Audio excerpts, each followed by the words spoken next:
Good morning everyone. Hari ini kita akan belajar tentang perkembangan kolonialisme dan imperialisme Eropa di Indonesia. Ada 3 poin yang akan kita bahas untuk hari ini. 1. Latar belakang kedatangan bangsa Eropa ke Indonesia. 2. Hal-hal yang mendorong kedatangan bangsa Eropa ke Indonesia. 3. Perkembangan kekuasaan bangsa Eropa di Indonesia. Oke, yang pertama, latar belakang kedatangan bangsa Eropa di Indonesia. Latar belakang kedatangan bangsa Eropa ke Indonesia yang pertama, karena Indonesia dikenal sebagai penghasil rempah-rempah yang cukup banyak. Rempah-rempah dicari oleh bangsa Eropa karena rempah-rempah memiliki manfaat yaitu sebagai pengawet makanan. Yang kedua, karena harga rempah-rempah yang sangat mahal atau sangat tinggi, sehingga rempah-rempah dijadikan sebagai simbol kekayaan bagi raja pada waktu itu. Jadi, dari faktor-faktor tersebut, bangsa Eropa berusaha untuk menemukan daerah penghasil rempah-rempah, contohnya Indonesia. Yang kedua, hal-hal yang mendorong kedatangan bangsa Eropa ke Indonesia.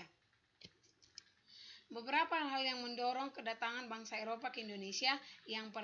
Yang pertama, konsep 3G atau konsep 3G, Gold, Gospel, dan Glory.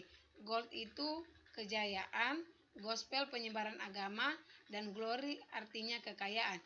Yang kedua, karena jatuhnya kota Konstantinopel ke tangan Turki Utsmani pada tahun 1453.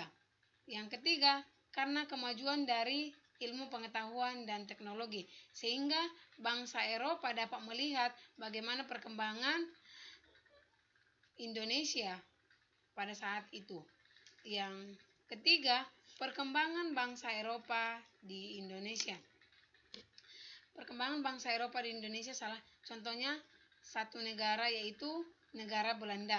Negara Belanda merupakan negara yang cukup lama berada di Indonesia atau negara yang cukup lama menjajah di Indonesia, yaitu sekitar 3,5 abad atau 350 tahun.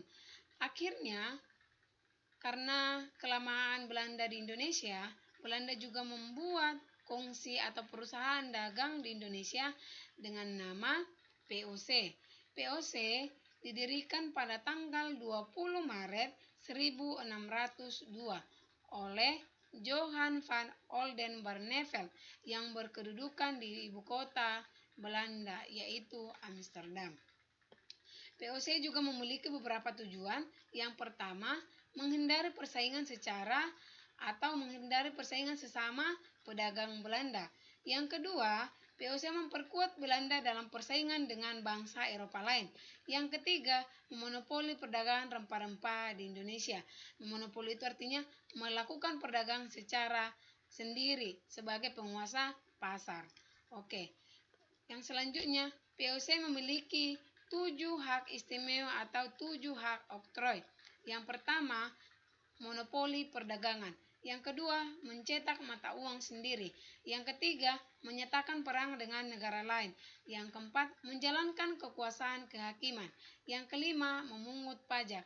Yang keenam, memiliki angkatan perang. Dan yang ketujuh, mendirikan benteng.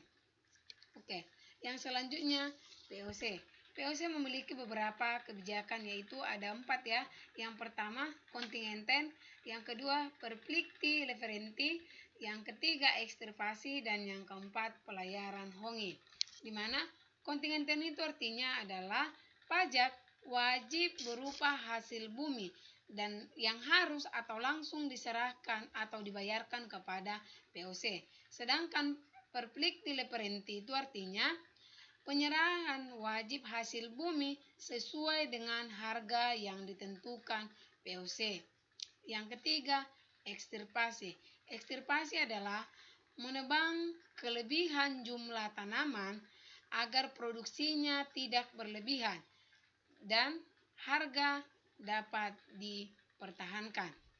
Yang keempat, pelayaran hongi. Pelayaran hongi adalah pelayaran yang bertujuan untuk memantau penanaman atau perdagangan rempah-rempah oleh petani.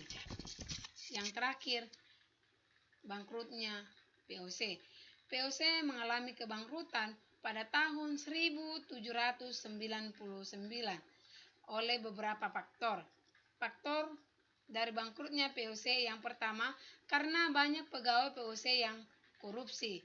Yang kedua, pegawai VOC banyak yang hidupnya berpoya-poya. Yang ketiga, VOC menanggung utang akibat perang. Dan keempat, pegawai VOC memiliki kemerosotan moral. Dengan dibuburkannya VOC, maka kekuasaan di Indonesia diambil alih oleh pemerintah Kerajaan Belanda yang saat itu dikuasai oleh Prancis. Yang selanjutnya tugasnya ada sebanyak 3. Jadi anak didik kami dapat mengerjakannya secara sistematis.